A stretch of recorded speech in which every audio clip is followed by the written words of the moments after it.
we began to see that the Hells Angels were assuming a mythical character. They had become folk heroes, vicarious exemplars of behavior most youth could only fantasize, unless swept away in mob activity, and legendary champions who would come to the rescue of the oppressed and persecuted. An older motorcyclist, witnessing the police harassment of his fellows at a town outside of Prince George's County, was heard to remark, "Just wait till the Angels hear about this when they come in tomorrow.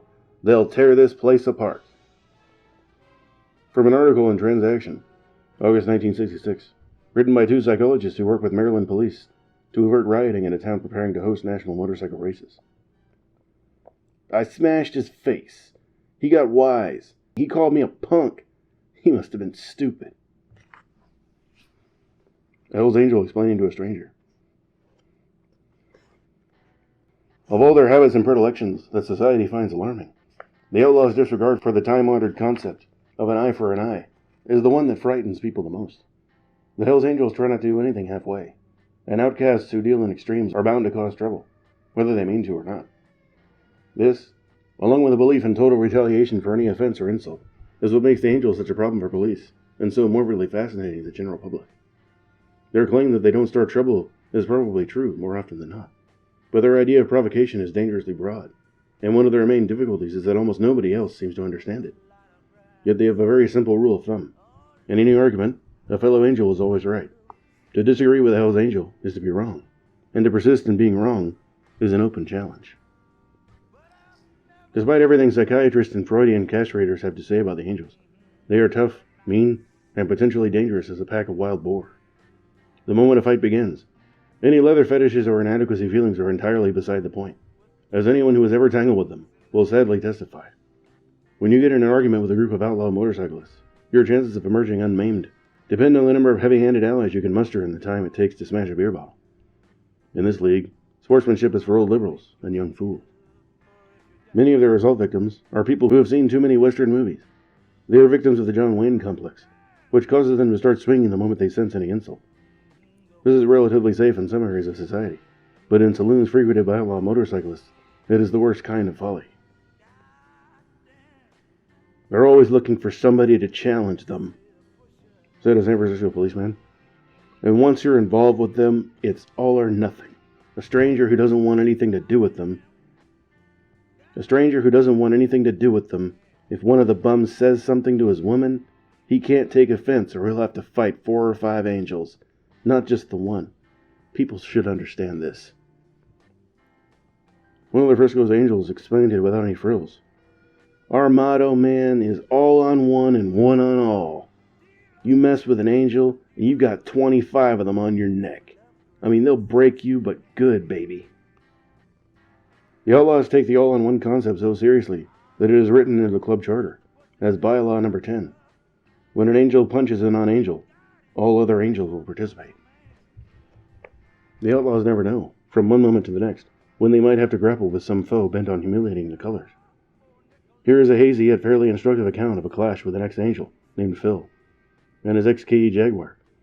For several hours prior to the incident, Phil had been drinking and arguing in a roadhouse with a half-dozen members of the Oakland chapter. Finally, they told him to leave or get stomped. Phil went outside, backed his car off about 50 yards from the row of bikes at the club, then plowed into them like a bulldozer, breaking the leg of one angel who tried to get on his bike out of the way. This is how the Lynch Report told it. On November 4th, 1961, a San Francisco resident driving through Rodeo, possibly under the influence of alcohol, struck a motorcycle belonging to a Hells Angel parked outside a bar. A group of angels pursued the vehicle, pulled the driver from the car, and attempted to demolish the rather expensive vehicle. The bartender claimed he had seen nothing, but a cocktail waitress in the bar furnished identification to the officers concerning some of those responsible for the assault. The next day it was reported to officers that a member of the Hells Angels gang had threatened the life of this waitress, as well as another woman waitress. A male witness, who definitely identified 5 participants in the assault, included the president of the Vallejo Hells Angels and the Vallejo Road Rats, since absorbed by angels, advised officers that because of his fear of retaliation by club members, he would refuse to testify to the facts he had previously furnished. Motorcycles were knocked over by cars every day, all over the nation. But when the incident involves outlaw motorcyclists, it's something else again.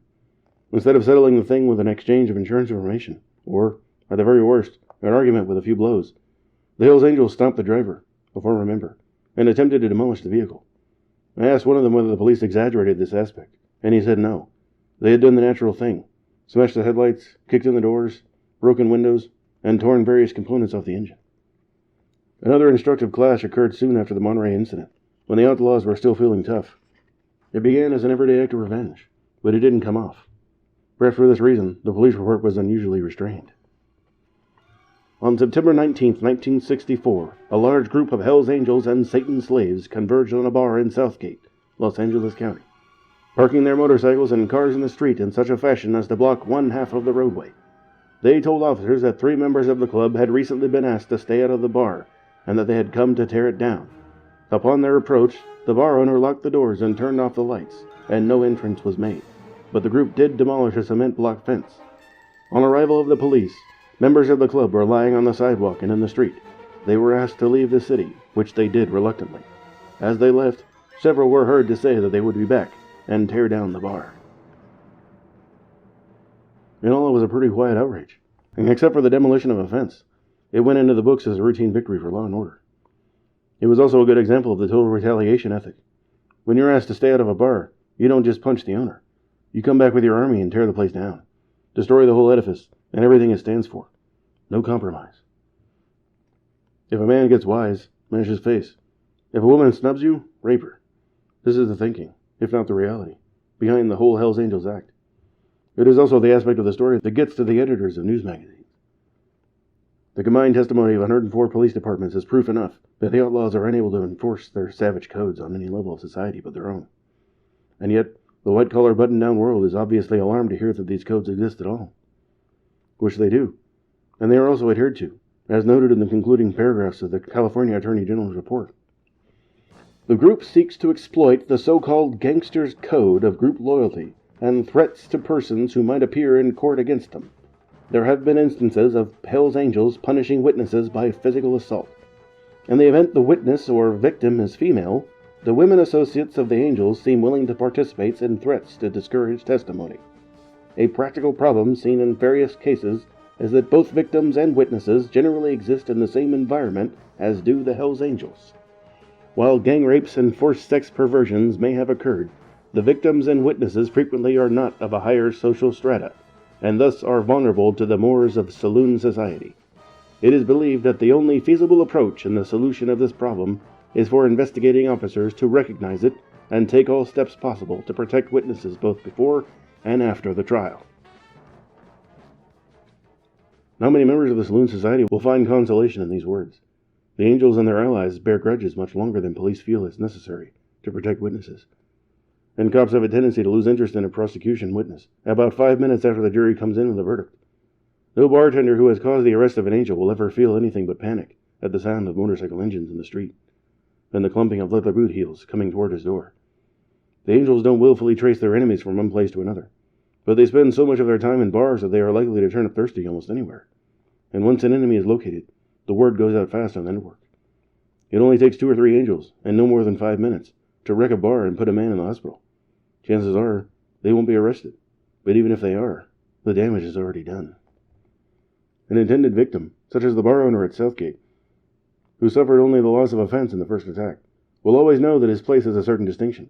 It is marked, and as long as the Hells Angels or Satan's slaves exist, there is a chance that some of them will come back and finish the job. The outlaw hierarchy is always in flux, but the spirit is no different now than in 1950, when the first Angel chapter was formed in the long shadow of the booze fighters. The root definition remains the same. A dangerous hoodlum on a big, fast motorcycle, and California has been breeding them for years. Many are independents, indistinguishable from Hells Angels, except for lettering on their backs. No club, or lone wolf, or sometimes just fuck you. Perhaps 500 or so, definitely less than 1,000, belong to clubs like the Gypsy Jokers, Night Riders, Comancheros, Presidents, and Satan's Slaves. About 150, as of 1966, form the outlaw elite, the Hells Angels. The only consistent difference between Hells Angels and the other outlaw clubs is that the Angels are more extreme. Most of the others are part-time outlaws, but the Angels play the role 7 days a week. They wear their colors at home, on the street, and sometimes even to work. They ride their bikes to the neighborhood grocery for a quart of milk. An angel without his color feels naked and vulnerable. like a knight without his armor.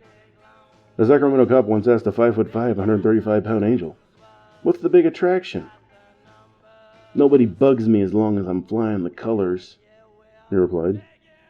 The dividing line between outlaws and the square majority is subject to change at any moment, and many respectable clubs have cleared the image overnight. All it takes is a noisy fracas, a police report, and a little publicity, and suddenly they're outlaws. In most cases, this leads to the breakup of the club, with the majority of the members feeling hurt and scandalized that such a thing could have happened. But those few responsible for the trouble will no longer be welcome in any respectable circles. Technically, they become independents, but that term is a misnomer, because any writer who applies it to himself is already an outlaw anyway. All he lacks is a club to join, and he will sooner or later find one. The motorcycle fraternity is very tight, on both sides of the law, and the most extreme viewpoints are represented by the American Motorcycle Association and the Hells Angels. There is no status in the middle, and people who are serious enough about motorcycles to join an AMA club will not take rejection lightly. Like converts to communism or Catholicism, Hells Angels who were once AMA members take their outlaw role more seriously than others. The Angels are too personally disorganized to have any clear perspective on the world, but they admire intelligence, and some of their leaders are surprisingly articulate. Chapter presidents have no set term in office, and a strong one, like Barter, will remain unchallenged until he goes to jail, gets killed, or finds his own reasons for hanging up the colors. The outlaws are very respectful of power, even if they have to create their own image of it. Despite the anarchic possibilities of the machines they ride and worship, they insist that the main concern in life is to be a righteous angel, which requires a loud obedience to the party line. They're intensely aware of belonging, of being able to depend on each other. Because of this, they look down on independents, who usually feel so wretched once they've adopted the outlaw frame of reference, that they will do almost anything to get in the club. "I don't know why," said an ex-Hells Angel, "but you almost have to join a club. If you don't, you'll never be accepted anywhere. If you don't wear any colors, you're sort of in between, and you're nothing." This desperate sense of unity is crucial to the outlaw mystique. If the Hells Angels are outcasts from society, as they freely admit, then it is all the more necessary that they defend each other from attack by the others. Mean squares, enemy gangs, or armed agents of the main cop. When somebody punches a lone angel, every one of them feels threatened. They are so wrapped up in their own image that they can't conceive of anybody challenging the colors without being fully prepared to take on the whole army. For many are called, but few are chosen, as St. Matthew said. Since the revelations of the Lynch Report, the Angels have rejected so many membership bids that one of them said it was like a plague of locusts. The majority of would-be Angels are independents who suddenly feel the need for fellowship and status. But in one case, the Angels dying to absorb a whole club, the question marks from Hayward, which became the Hayward chapter of the Hells Angels. Other charter applications came from as far away as Indiana, Pennsylvania, New York, Michigan, and even Quebec. And when the charters were not forthcoming, a few cycle clubs in the East simply created their own insignia and began calling themselves the Hells Angels. Others note, a club called the Detroit Renegades decided to hang on to their identity and go the Angels one better. In January of 1966, 44 of them were arrested when a police raid on their storefront clubhouse netted 18 pistols. The raid was prompted by neighbors' complaints that the Renegades' presence cast a pall of fear in the neighborhood. "They came from out of a clear blue sky," said a tenant of the nearby building, "and they drink down there. When they get too much, the women in the neighborhood are scared." Police said most of the outlaws were factory workers and filling station attendants, ranging in age from 18 to 33, despite the elegance of the renegade uniform, black leather jackets and satin shirts. A neighbor described them as crummy-looking people. Later, in 1966, an unofficial Hells Angels chapter appeared in Detroit. After several well-publicized mass arrests, the leaders appealed to Barger for a national charter, which was still pending in autumn when this book went to press. As of 1966, the Hells Angels proper were still confined to California. But if the general response to their publicity is any indicator, they are going to have to expand, whether they want to or not. The name isn't copyrighted, but even if it were, the threat of a lawsuit wouldn't be much of a deterrent to a gang of riders who wanted to appropriate it. The Angels' only hope for controlling their image lies in selective expansion, chartering only the biggest and meanest clubs who apply, but only on the condition that they terrorize anybody else in the area who tries to use the name. The Angels won't have any trouble exporting their name to the East, but the day-to-day realities of being an outlaw motorcyclist in California are not easily transplantable. Author's note. In August 1966, the Angels officially changed their patch to read Hells Angels on top of the skull, California underneath.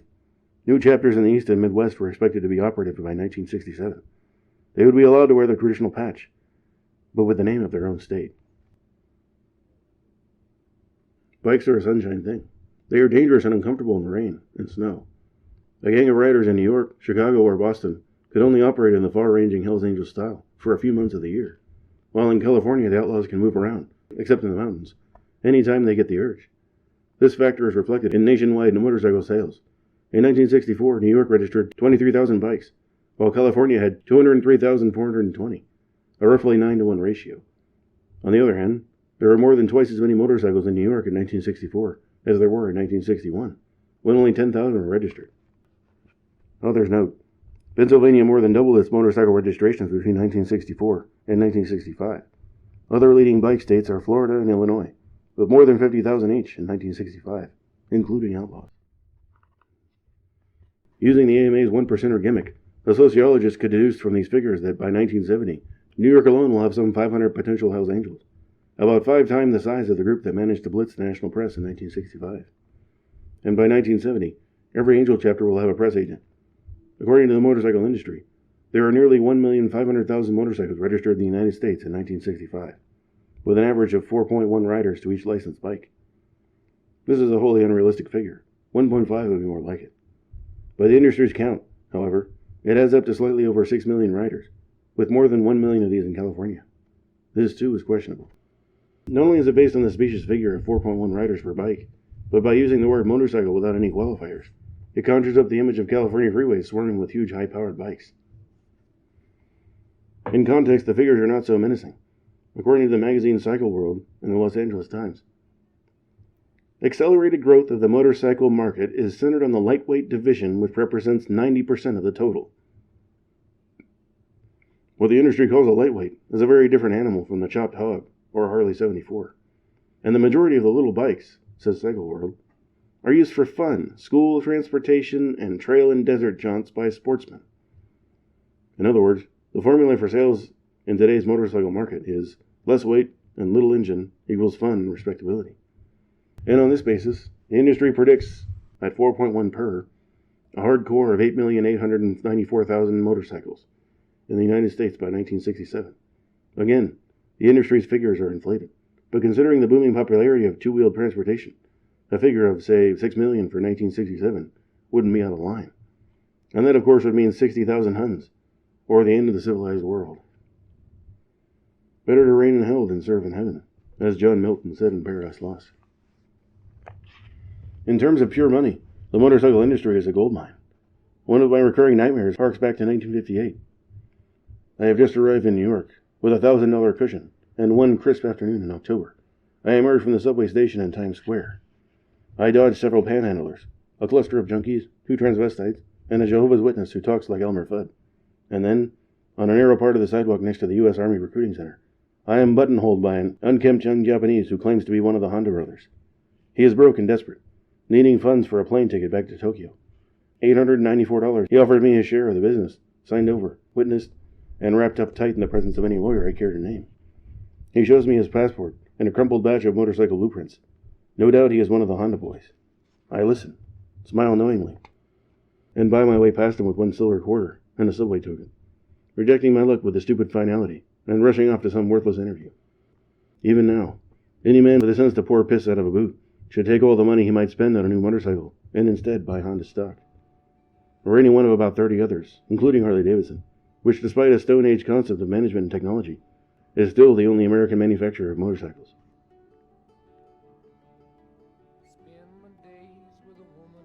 Author's note: according to Forbes magazine, September 15, 1966, Harley-Davidson sales went from $16 million in the fiscal year of 1959 to $29,600,000 in 1965.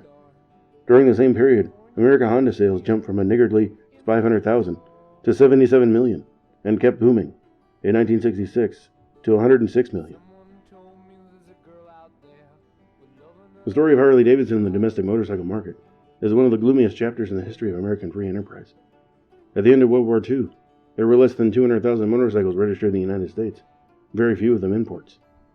During the 1950s, while HD was consolidating its monopoly, bike sales doubled and then tripled. Harley-Davidson had a gold mine on its hands, until 1962 and 63, when the import blitz began. By 1964, registrations had jumped to nearly 1 million, and lightweight Hondas were selling as fast as Japanese freighters could bring them over the ocean. The Harley-Davidson Brain Trust was still pondering this oriental duplicity when they were zapped by the opposite flank of Birmingham Small Arms Limited of England. BSA, which also makes Triumphs, decided to challenge Harley on its own turf and in its own class, despite the price-boosting handicap of a huge protective tariff. By 1965, with registrations already up 50% over the previous year, the Harley-Davidson monopoly was sorely beset on two fronts. The only buyers they could count on were cops and outlaws, while the Japanese were mopping up on the low-priced field, and BSA was giving them hell on the racetrack. By 1966, with the bike boom still growing, Harley was down less than 10% of the domestic market, and fighting to hold even that. With all its machinery and thinking geared toward 1,200 cubic inch engines, the company had little hope of competing on the light and middleweight markets until at least 1970. But they still had plenty of muscle in the heavyweight class, and in 1966, Harleys were winning as many big races as BSAs or Triumphs. This hazy equality has not been maintained, however, in the marketplace. Most Harley-Davidson riders are custom-built originals, made to order from some of the best riders in America, and with much larger engines than their British competitors. Harley has yet to come up with a production model that can compete with the Japanese or European imports, on the street, the track, or in dirt, in terms of weight, price, handling ability, or engine size. There is surely some powerful lesson in the failure of Harley-Davidson to keep pace with a market they once controlled entirely. It is impossible to conceive of a similar situation in the automobile market. What if Ford, for instance, had been the only American manufacturer of autos at the end of World War II? Could they have lost more than 90% of the market by 1965? A monopoly with a strong protective tariff should be in a commanding position, even on the yo-yo market. How would the yo-yo king feel if he were stripped in less than a decade of all his customers except Hell's Angels and cops?